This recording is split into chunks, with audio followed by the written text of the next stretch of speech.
Good morning. You're watching CBC News Network. I'm Heather Hiscox, and this hour we begin with the breaking news out of Ottawa. Looking live there at Parliament Hill. Canada will soon have a third vaccine to use against COVID-19. Health Canada is approving the shot from AstraZeneca, also known as the Oxford vaccine. Prime Minister Justin Trudeau and top officials will have more coming up this morning at a briefing at a news conference we will have for you live at 11:30 a.m. Eastern here on CBC News Network. Now, the approval of this new vaccine, the third, will mean millions more doses for Canadians in the months ahead. But it could also bring a more immediate booster shot for Canada's vaccine supply, as we're going to learn from Janice McGregor in Ottawa with the latest breaking details. Janice. Good morning, Heather. As you say, an interim order authorization posted on the Health Canada website overnight, spotted by my eagle-eye colleague, producer Phil Ling, saying that yes, this AstraZeneca vaccine now approved for use in Canada during this pandemic for individuals 18 years of age and over. Now, one of the things we were watching for when Health Canada gave this regulatory approval was whether it would follow the lead of some other European countries and endorse its use, but not for seniors, not for that over 65 population. The documents posted online, and I do suspect this to come up. There is a tech briefing on this regulatory decision at 10 Eastern this morning, and I'm sure this topic is going to be kind of pursued in more detail. But for now, I can tell you the documents online say that Health Canada, when it reviewed the available clinical data about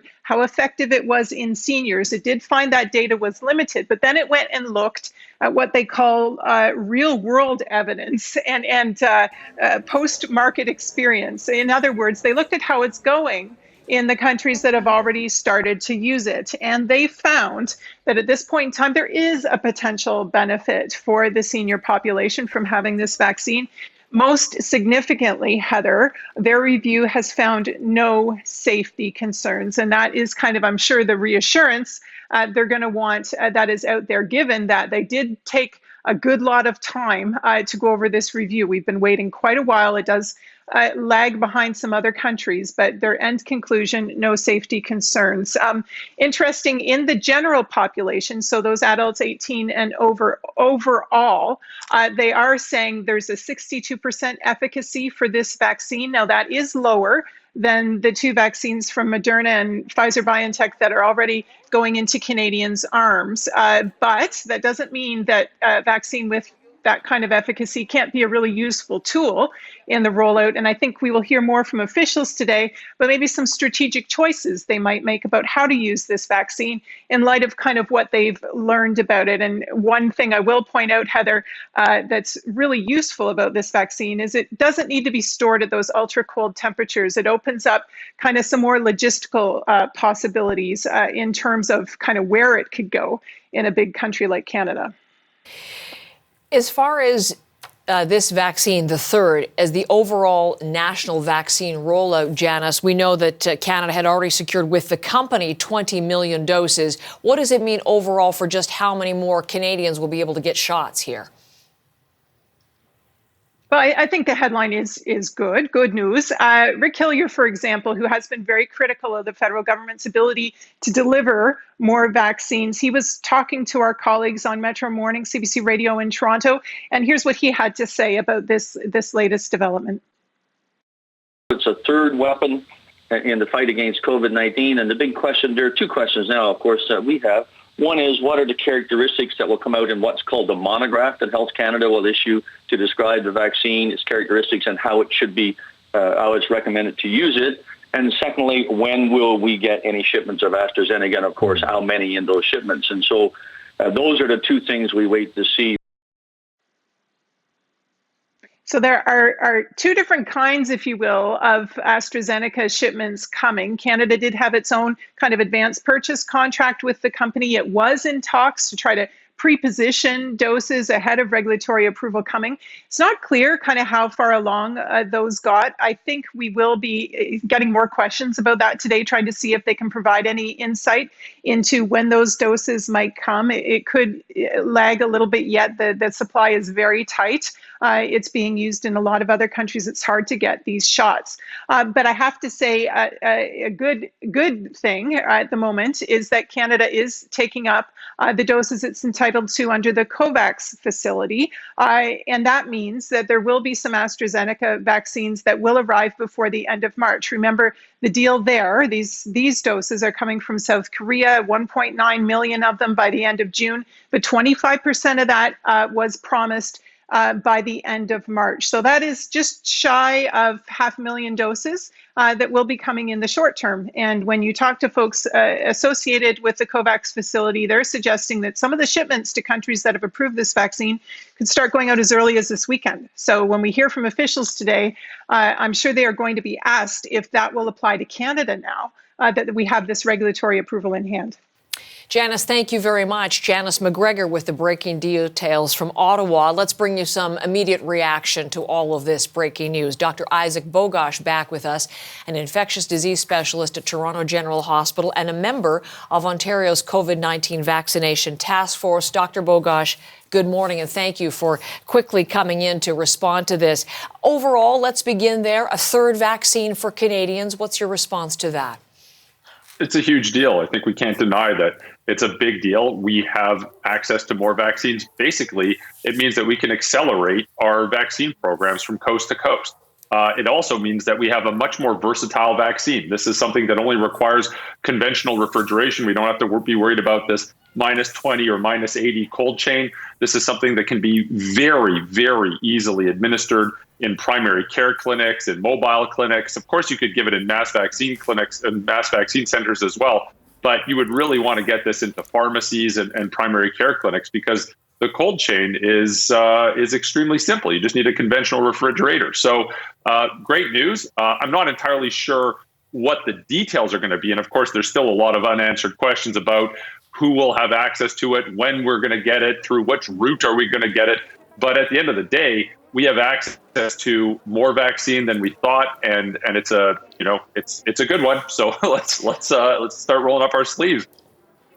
That was one of the questions from, the man who heads the vaccination task force in Ontario, retired General Rick Hillier, just saying, when are shipments coming? What we know so far from the procurement minister at a briefing she held on February the 13th is 20 million of the doses have been already arranged with the company, with AstraZeneca, to come into Canada the second and the third quarters, those 20 million doses, in addition to what has already been procured through the COVAX agreement, nearly 2 million doses there. So that's what we're hearing so far on shipment, Dr. Bogosh. Rick Hillier mentioned something, too, that he's interested in knowing about what the monograph is. Can you tell us a little bit more about what that is and why, when we'll be paying attention to what the officials say on that particular point? Basically, it's the rule book. It's the playbook. So how are we going to administer it, where it's going to be administered? It's basically just details on the route of administration and how you reconstitute it. I honestly don't think it's the biggest deal because there's a pretty large global experience with this vaccine already. We're seeing it, for example, in the UK and in the EU, many countries in the EU using it. Obviously, we have to pay close attention to what Health Canada says. And I think we're going to have some further details as to what Health Canada says in terms of, are there going to be priority populations for this? Do we want to use this in everybody over the age of 18, or is this for select populations? I think it remains to be seen. And obviously, I'm going to be watching that communication very closely. Yes. But currently, what we know now, it's approved for use. It gives us access to more vaccine, and there's a growing global experience with this vaccine that demonstrates that it's safe and that it's effective. Can we talk about that? Because I'm sure that over the weeks, you and I have talked about what we saw in the clinical trial information coming out on this vaccine. And one of the there were several questions about it. Question about how effective it was on variants, but particularly questions about how effective it was for the older population. And some countries, France notably, has restricted its use used to under 65. Canada has not. This is going to be approved for anybody over the age of 18. And in deciding that, it looked at the data, the empirical evidence, but also looked at real-world evidence. So I guess how it's working in other countries where it's already in use. And that would be a factor that Canada obviously ascribed considerable weight to. I think it's important because you can't ignore that data. And the clinical trial data is extremely helpful because now you have a much more controlled setting. And I think it's important to note that in the clinical trial data, it wasn't that the vaccine was less effective in older populations. It was that there weren't that many individuals from older populations that were represented in the clinical trials. So it's hard to draw significant conclusions from the clinical trials. And you've seen different countries take different measures. So while, for example, France says we're going to hold off on giving this vaccine to populations over 65, the European Union approved it for vaccination in people over the age of 65. So different people, as always, and as we've seen throughout the pandemic, well outside of vaccinations, you can have multiple people look at the exact same data and come to different conclusions. And that's okay as long as we're open, honest, and transparent about our thought process that goes into this. I still think that this is going to be an effective vaccination. And we're at a point now where we just need to get vaccines into arms. And we know from an individual level and also from a public health and community level, this will be helpful. This will be helpful, regardless if it's Pfizer, Moderna, AstraZeneca, Johnson & Johnson, Novavax. It doesn't matter. All of them reduce your likelihood of getting the infection. All of them reduce the likelihood that if you are infected, reduce the likelihood of having a severe infection. And all of them reduce the likelihood of death. So, it's win-win-win. Europe, the UK, Mexico, India, and more than a dozen other countries have approved this so far. So Canada joins this list. And again, as you said, with no caveats, unlike France, which put it for use under the age of 65. This is for anyone over 18 and over. I'd like your thoughts, though, on the overall efficacy, Dr. Bogosh, 62.1%. Put that in context when you compare it to the other two approved vaccines and in terms of overall what is considered to be a very strong result for other vaccines. Where does 62.1% sound to you? Yeah, so we have to remember that when we saw the results from the Pfizer and the Moderna trials, the efficacy in those vaccines was at about 94-ish%. Can't ignore that. That's pretty incredible data. But it's also fair to say that with the AstraZeneca, the efficacy in those clinical trials was around the mid-60s. It's not an entirely fair comparison, right? The Pfizer and the Moderna vaccines were really tested in an era where there weren't the same degree of variants of concern circulating, whereas AstraZeneca was tested more in the variant of concern era. So I don't think it's an entirely level playing field comparing that. Having said that, you still have to appreciate that the Pfizer and the Moderna vaccine have that high degree of clinical efficacy.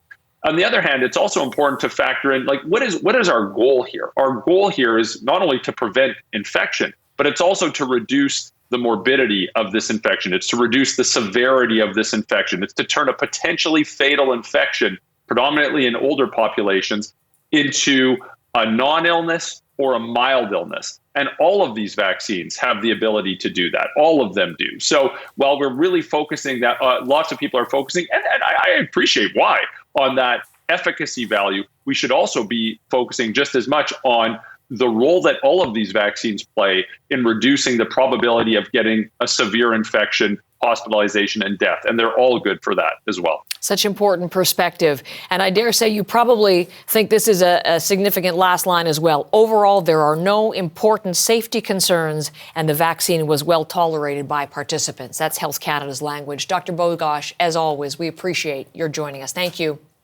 My pleasure.